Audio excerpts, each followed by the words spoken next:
marine conservation and conservation in the whole. Because we talked about earlier in earlier videos that the main conservation fund comes from the Protected Areas Conservation Trust Act, which is not a government organisation. And what we'd also be interested to know is that of the 18 marine protected areas in Belize, not all of them are managed by the Fisheries Department. No. So the ones that aren't, I think only 5 of them are managed by the fisheries. yeah, of the ones that aren't, would you say are they better managed because they aren't being run by government boats and things like that? So they've got their own money, their own agenda. Like the one my dad is a part of, Turnef Atoll. I've been there before. I've visited with the Belize Fisheries Department, and we have been to TASA, which is the Turnef Atoll Sustainability Association, which is the body to manage that reserve.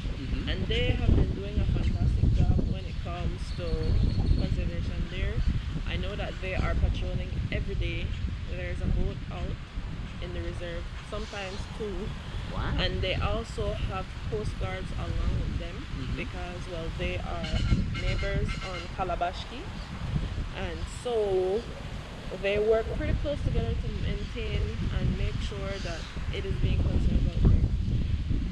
Similar to here, they are islands that have resorts with tourists going to them, and I see that they have a very healthy fly fishing system going on as well. And is that catch and release? That's catch and release. Right. And the fishes again is right there making sure that they are releasing these fish.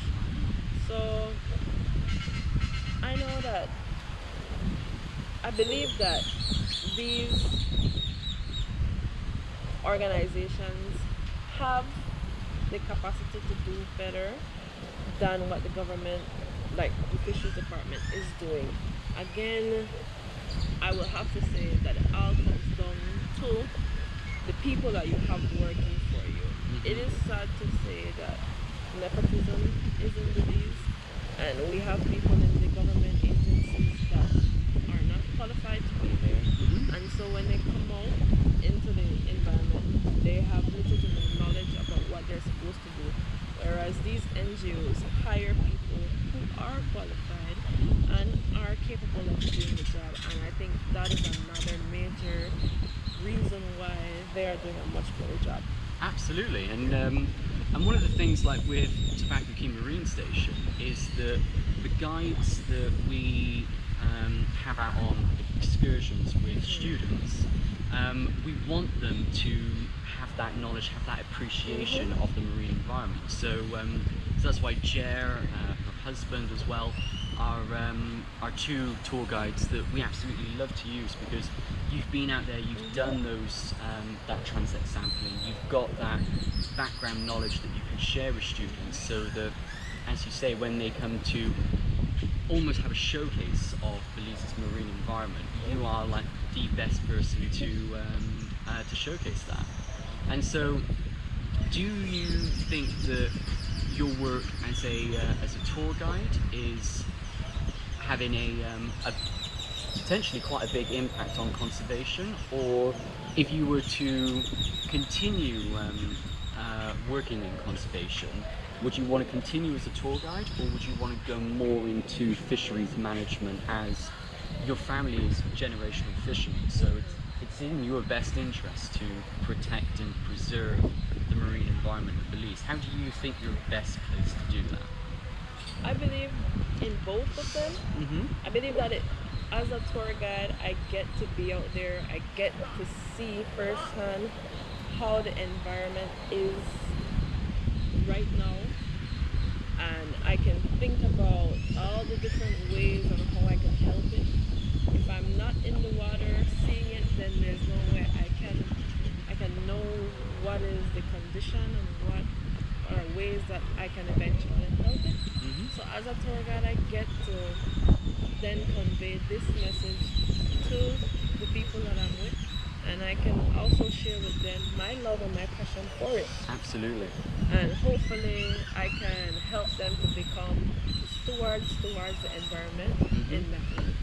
Eventually, when I do venture on, I will go back into conservation, and I do think that I'll go into fisheries management because there's a lot that needs to be done, and I believe that I am very strong and passionate, very strong-minded. I have that managerial personality that is needed to be within these marine protected areas. Yep. And I believe that I can run a team that can make it be much better.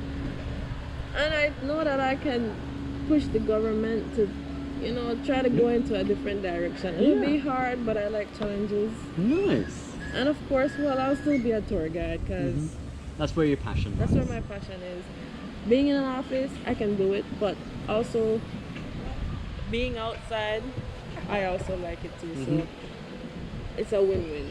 And I think the best fisheries officers are going to be the ones that do have that outdoor passion, that have actually been out there and seen it, because I do feel like so many policymakers go straight from education to behind a desk, and then they never actually know about the environment that they're protecting, whereas you've got that foundation, you've also got that heritage behind you.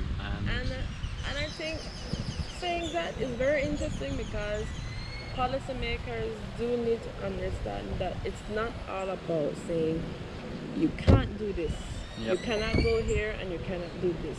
You need to work with the people. Yes. Because if you don't work with the people, then you'll just end up having illegal activities that we are having now.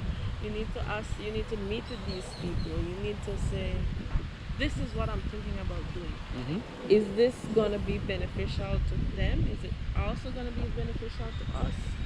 We have to find that threshold where everybody is winning, because again, the livelihood of all our people matters. Again, it's not just one person you're affecting an entire family. And I think a lot of our policymakers are not seeing that. And that is, again, one of the biggest setbacks in our conservation. Well, Chair, thank you so much for your time. It's been so interesting learning about your passion for conservation, and thank you very much for talking to us today. No problem. Thank you. All right, see you guys. Hello everyone.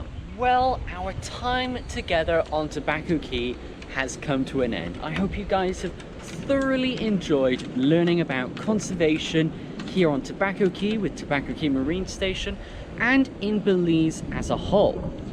So it's going to be bye from me. It's going to be bye from Tobacco Key Marine Station. It's going to be goodbye from Delilah here. We hope you guys can make it out to Belize one day very soon. If you want to hook up with us, we're at TCMS Belize on social media. That's on Facebook and Instagram. You can email us at t.c.marinestation@gmail.com. And we have an internship program being launched in the summer, and we have the capabilities of hosting students if you want to do final year research projects as well. So please hook up with us on social media, and if you guys have got any questions about anything that we've talked about regarding conservation, then please email us and hook up with us on social media. But have a lovely day, and thank you so much for joining us here in Belize on Tobacco Key.